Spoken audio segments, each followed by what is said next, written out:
Mesdames et messieurs, bienvenue à votre premier rendez-vous de l'information sur Beurre TV. En voici les principaux titres. Une touche de jeunesse au gouvernement avec la nomination de 12 nouveaux ministres. La présidence de la République opte pour un remaniement qui se distingue par une présence conséquente de femmes. En France, 2 ans, jour pour jour après son élection, François Hollande s'exprime sur RMC. Réaction de la classe politique sur l'interview de François Hollande.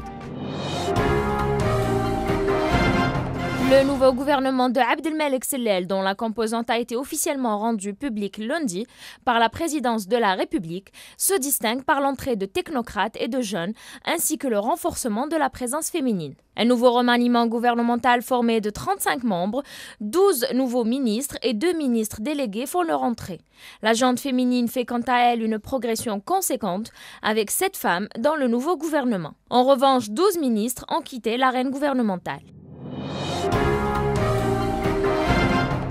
12 nouveaux ministres et 2 ministres délégués figurent dans le nouveau gouvernement du Premier ministre Abdelmalek Sellel, dont la composante a été officiellement rendue publique lundi par la présidence de la République. Il s'agit de Mohamed Jelleb, ex-PDG de la banque CPA, ministre délégué chargé du budget, nommé ministre des Finances. Abdeslam Bouchouareb, directeur de communication de la campagne du candidat Abdelaziz Bouteflika, ancien ministre de l'Industrie et de la Restructuration, nommé ministre de l'Industrie et des Mines. Taïeb Zitouni, nommé ministre des Moudjahidines. Mohamed Aïssa, cadre au ministère des Affaires religieuses, a été nommé ministre des Affaires religieuses et des Waqf. Abdelkader Qadi, ex-Wali, a été nommé ministre des Travaux publics. Il s'agit également de Nouria Ben Ghabrit, ministre de l'Éducation nationale, Nadia Cherabi Labidi, docteur en art du spectacle et cinéaste, ministre de la Culture, Mounia Meslem, avocate, ministre de la Solidarité nationale et de la Famille et de la Condition de la femme, Khalil Mahi, député et président de la Commission des Finances, a été nommé ministre des Relations avec le Parlement.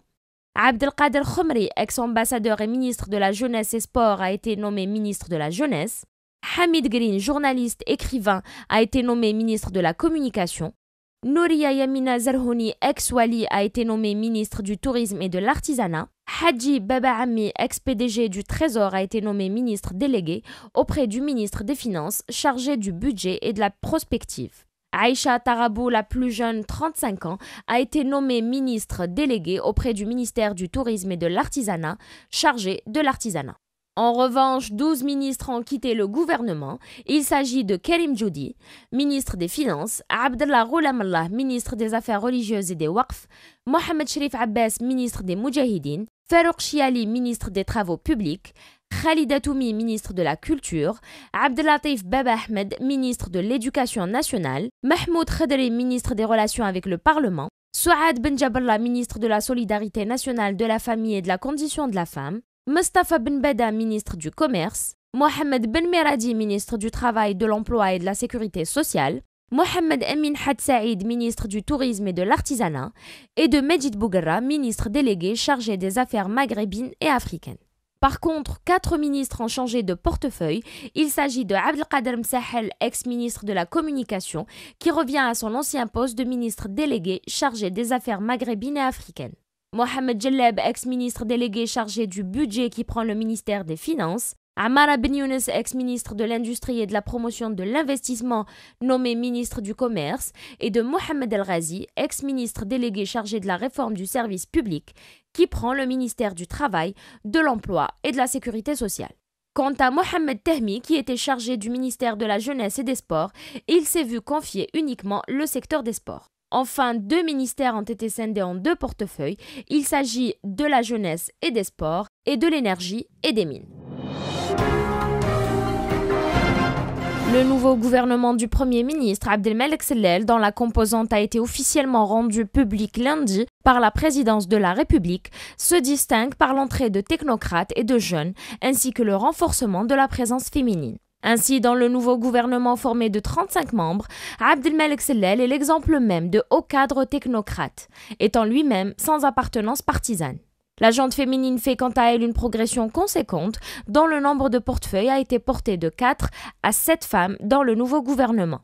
Ainsi, l'entrée du plus jeune membre ministre femme âgée à peine de 35 ans, en l'occurrence Madame Aïcha Tarabou, comme ministre déléguée auprès de la ministre du Tourisme et de l'Artisanat, chargée de l'artisanat, est emblématique de l'importance accordée à cette dernière dans les institutions de l'État.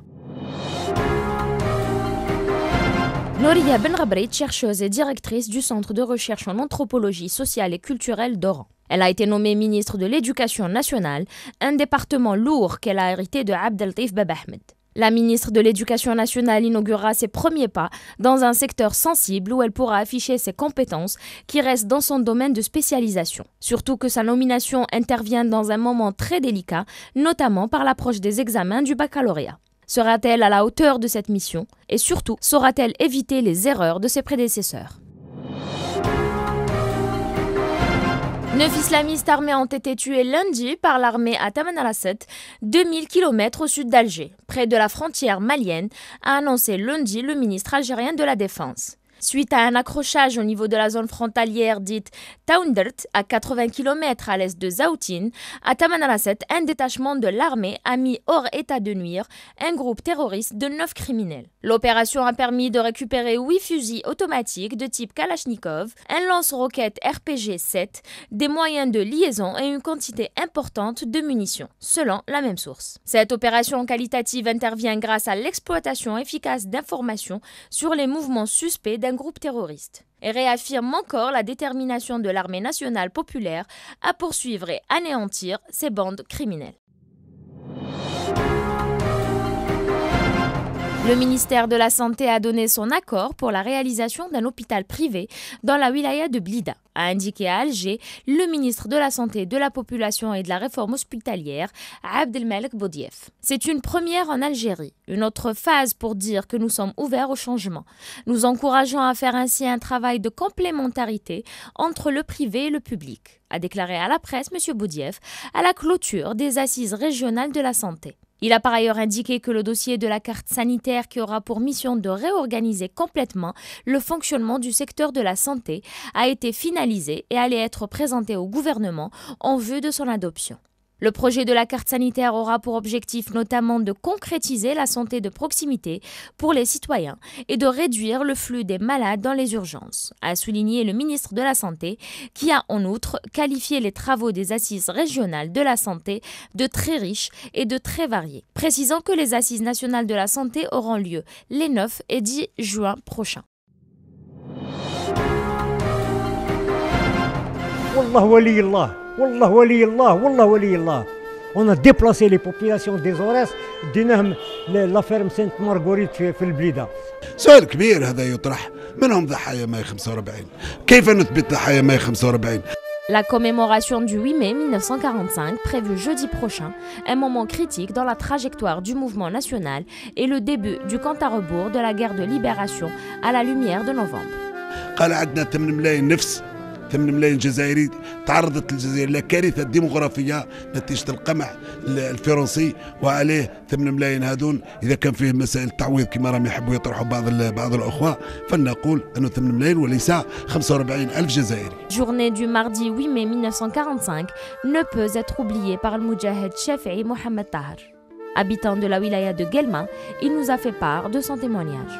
قتلوا يعني داروا مجازر بالعذاب، يقعدوا يحيوا العينين في الدرجه الضرميه هذيك شي يعجب، يضربوا بالموس، يخنجروا حتى يعود راح يموت ويديوه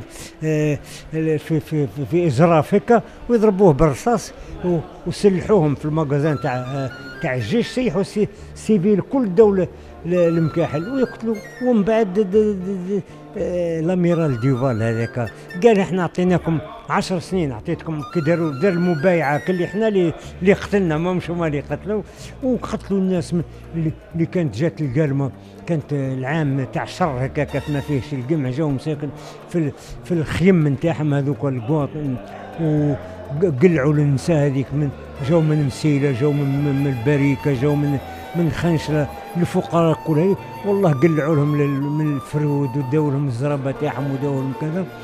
Pour l'Algérie, le 8 mai représente la journée des massacres qui sont les répressions sanglantes des émeutes nationalistes survenues en 1945.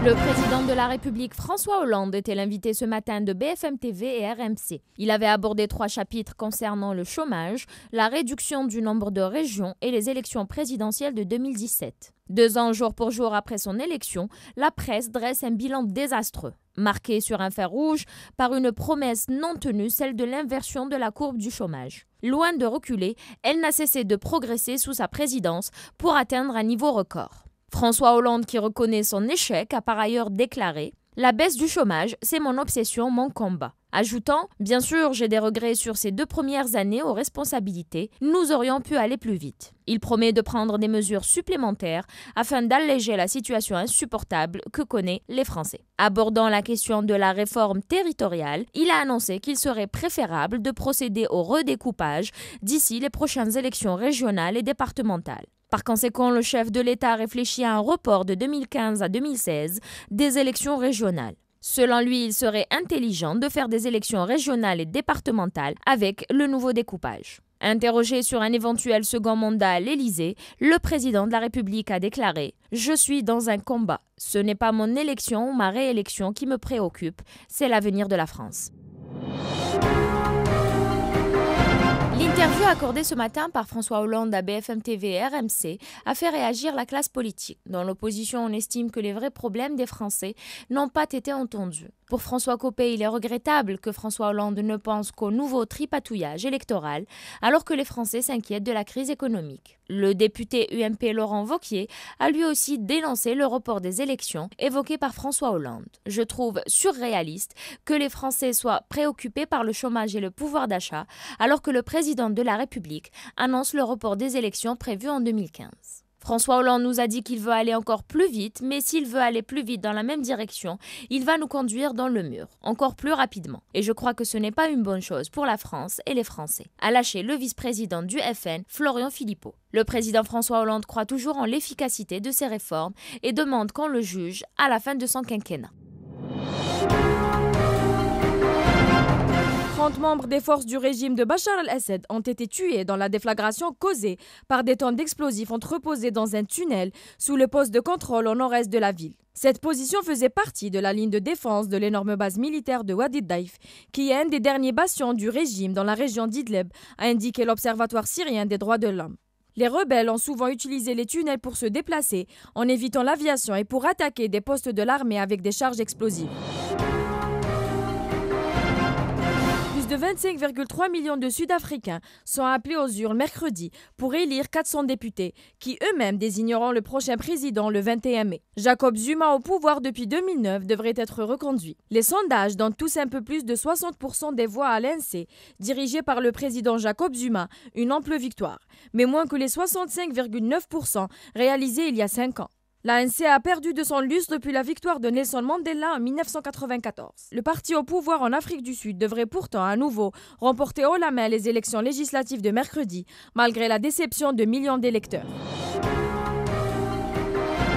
Une femme a été tuée et 23 blessés lors d'un puissant séisme au nord de la Thaïlande, selon un bilan des autorités thaïlandaises. L'épicentre se trouvait à 25 km de Chiang Rai, dans une région montagneuse prisée des touristes étrangers, à la frontière avec le Laos et la Birmanie. La secousse a été ressentie jusqu'à Chiang Mai, la grande ville du nord, et à Bangkok à 800 km au sud de l'épicentre, où des immeubles ont tremblé pendant plusieurs secondes. Les séismes importants sont relativement rares en Thaïlande, mais le nord du pays est régulièrement touché par des secousses de faible magnitude.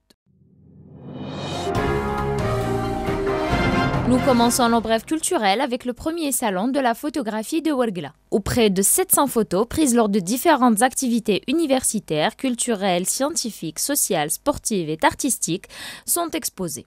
Cette manifestation d'information inscrite dans le cadre de la célébration de la Journée mondiale de la liberté de la presse englobe aussi des caricatures sur divers thèmes, notamment la problématique de la liberté de la presse à l'échelle mondiale.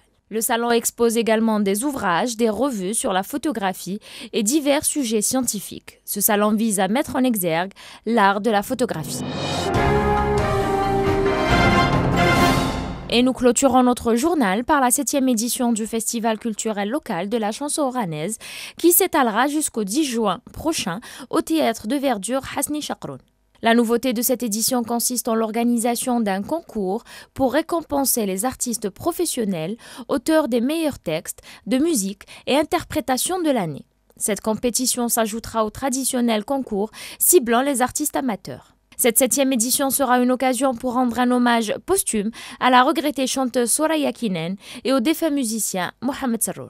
D'autres soirées seront proposées aux habitants de plusieurs localités de la wilaya.